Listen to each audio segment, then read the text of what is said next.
Ele te ama. Continua, bebê, continua. Ele te ama. Antes de eu começar a falar, eu quero que você dê um abraço na irmã que está do lado. Ele te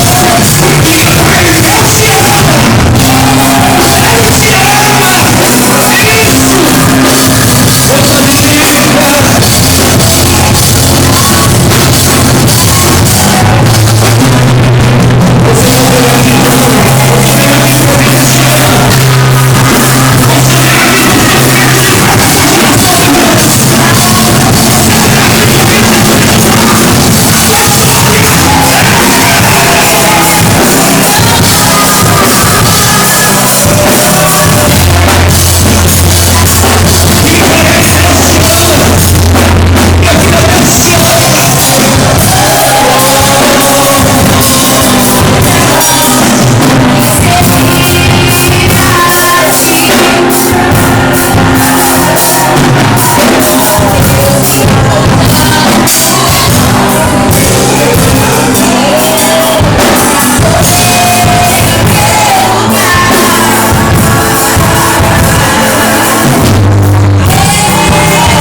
Você puder dar uma salva de palmas para o Senhor. Está sendo glorificado.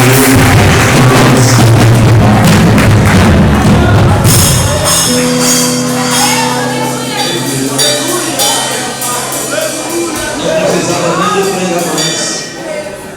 A unção, a glória, o mover de Deus está neste lugar porque Ele te ama. Ele te ama. Ele te trouxe aqui para te dizer isso. Eu te amo, meu filho. Eu te amo, minha filha.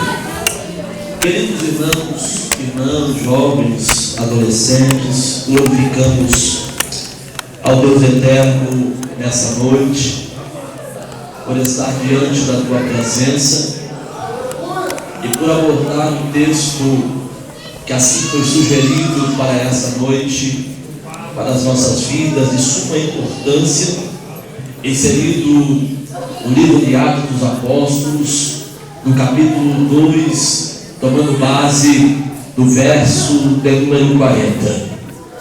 Quando Lucas escreve Atos dos Apóstolos, insere esse verso, trazendo a narrativa e o discurso do apóstolo Pedro, após receber a presença do Espírito de Deus. Eles estavam aguardando, depois de ter visto o seu mestre, o seu Senhor, o seu professor ser levado aos céus e recebido uma promessa de anjos que diz para eles: olha, o mesmo Senhor que viste ser levado é o mesmo Senhor que retornará.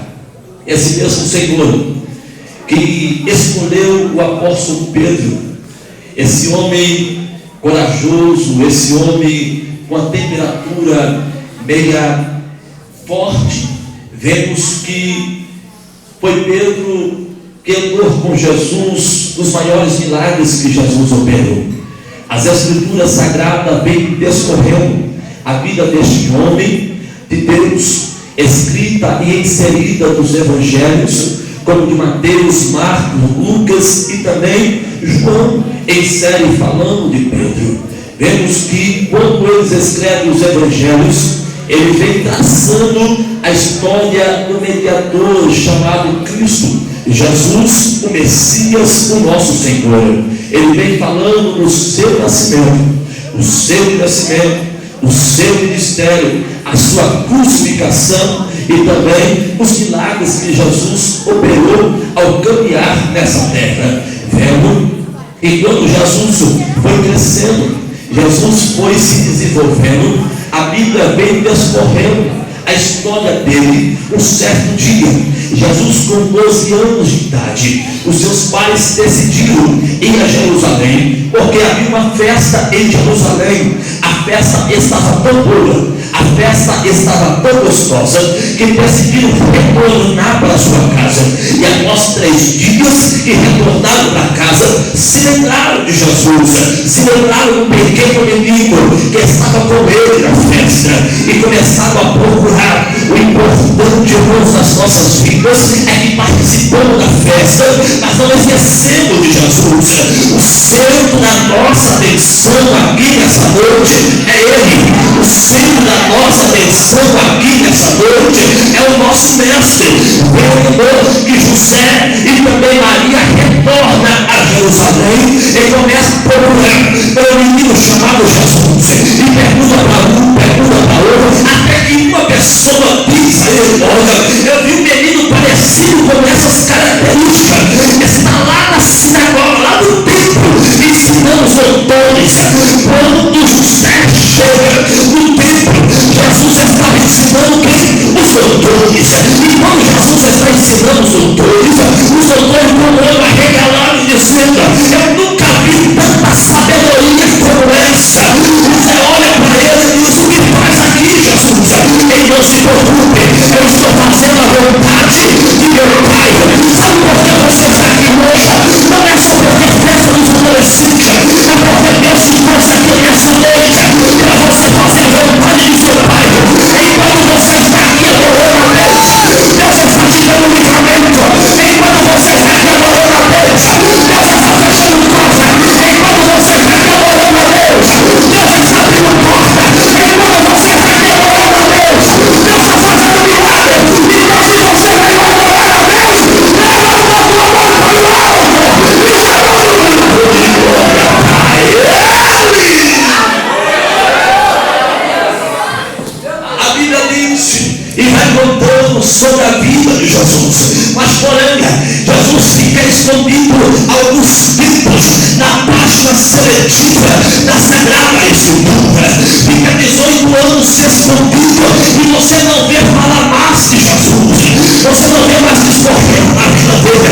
Após 18 anos, Jesus aparece após a mensagem de seu primo João Batista, que pregava no deserto, e Deus se arrependeu, raça de figura, porque é chegado o Filho de Deus. Aí João vai correndo para a beira do Jordão e começa a batizar.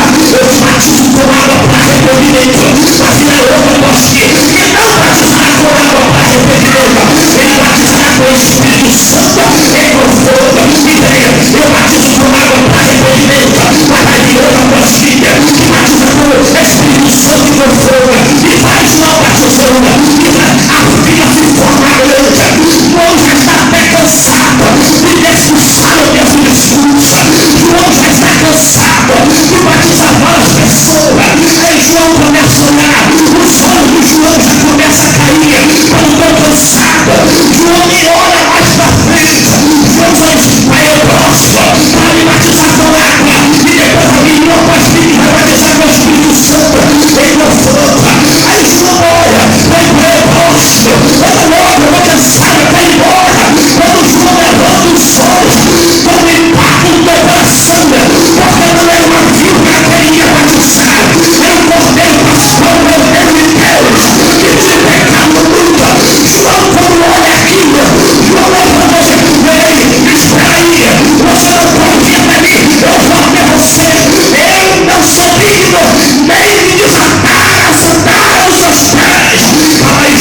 após de Jesus ser elegido por João, aí inicia o seu ministério terreno.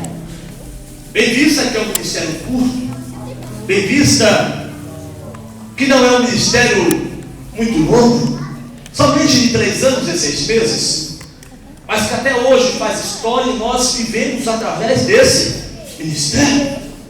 Bem vista que quando Jesus saiu dali, Jesus foi tentado, foi levado em espírito e tentado pelo diabo, mas venceu. Após vencer o inimigo, Jesus vai decorrendo, pregando a sua bendita palavra, encaminhando pela beira das margens do lago da Galileia. E Jesus avista um homem pescador lançando a rede. Quem era este homem? Simão Pedro e seu irmão. A Bíblia diz que quando Jesus olha para ele, Jesus o chama para o ministério de Jesus. Jesus escolhe quem? Pedro. O primeiro discípulo que Jesus escolhe para trabalhar no seu ministério era Pedro. Vendo que Pedro, quem sabe Pedro era como alguns de nós que já passamos por este mundo. As pessoas olham assim: esse não tem jeito, esse não tem mais capacidade nenhuma, esse vai morrer desse jeito, esse ninguém vai escolher ele para nada. A posição de Pedro, e o que Pedro só sabia fazer era jogar a rede, mas Pedro não desapanhava ou desaguardava da tua espada, para você ver como Pedro era tão valente, era tão eufórico, era tão sangrento. Pedro jogava a rede, mas a espada não saía do teu lado. Jesus olhou para Pedro e disse: ei, Simão Pedro, deixa essas redes, porque a partir de hoje tu não vai mais ser pescador de peixe, tu vai ser pescador de homens. A minha glória eu vou te capacitar. Ainda que ninguém te dê nada, eu te dou tudo. Ainda que ninguém te escolha, eu te escolhi. Ainda que ninguém ache que você vai ser nada, eu vou te levantar com o maior posto na terra, e as pessoas não têm que ouvir falar de você. A Bíblia diz que Pedro começou a andar com Jesus. Se você observar os 35 milagres inseridos nos evangelhos, todos os 35 milagres, você vai ver, e estava com Jesus Pedro, Tiago e também João. Sempre Pedro estava na frente, Pedro estava do lado. A Bíblia diz que um certo dia Jesus vai descendo para uma cidade chamada Cafarnaum. Em Cafarnaum era a beira, era uma cidade marítima, estava à beira do lago da Galileia, e as pessoas ouvindo falar que Jesus estava descendo para Cafarnaum, as pessoas começaram a ir a Cafarnaum porque queria ver Jesus pregar, queria ouvir Jesus, queria estar ao lado de Jesus, queria receber as palavras de Jesus. E as pessoas conheceram. Diz a história que havia em Cafarnaum pelo menos 23.000 pessoas aguardando Jesus. E quando Jesus chega em Cafarnaum, as pessoas aguardando Jesus pregar, as pessoas esperando Jesus fazer algum milagre, uma pessoa se levanta e diz: ei, Jesus, não é só a sua fama que está correndo aqui, não é só a sua fama que está circulando aqui, há uma fama maior do que a tua que está em Cafarnaum. Qual é essa fama? A fama de um moço, de um jovem, que estava a 9 quilômetros de Cafarnaum, numa cidade chamada Gadara. E essa cidade, as pessoas tinham medo dele. As pessoas tinham medo dele. Só aqui, por favor, meu filho, você me mata. As pessoas corriam dele. As pessoas ficavam com medo dele. Desse outro microfone aqui. Porque aonde esse moço chegava, aonde esse moço estava, ele botava medo. As pessoas corriam, porque ele estava possuído de uma legião de demônios. Ele estava possuído. A Bíblia diz que já tinham prendido ele, já tinham jogado ele na cadeia e arrebentado tudo. A família dele estava desesperada. Jesus resolveu sair de Cafarnaum para